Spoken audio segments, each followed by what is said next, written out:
Police, RAB,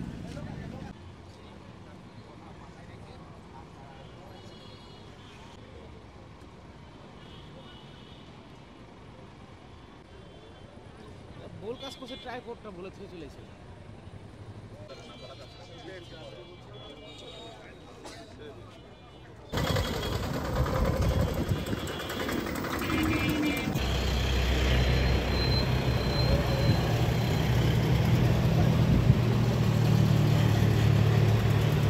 জল বাদ দিয়ে না সামনে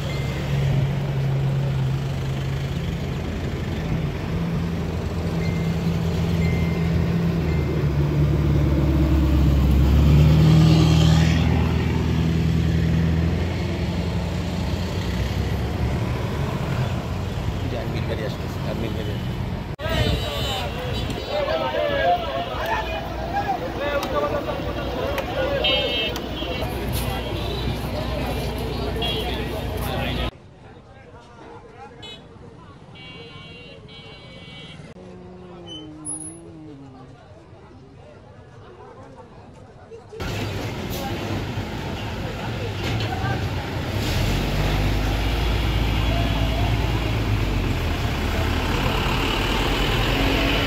যান চলাচল স্বাভাবিক আছে। আর আমরা যান চলাচল স্বাভাবিক রাখার স্বার্থে যা যা করা দরকার তাই করব। এবং এই বাঙ্গাবাসীকে আমরা বলতে চাই যে তাদের বিষয়ে আমরা ঊর্ধ্বতন কর্তৃপক্ষকে জানিয়েছি এবং এছাড়া একটি রিট আদালতে আছে শুনানির জন্য। সেই পর্যন্ত তারা যেন অপেক্ষা করে, জনদুর্ভোগ যেন সৃষ্টি না করে।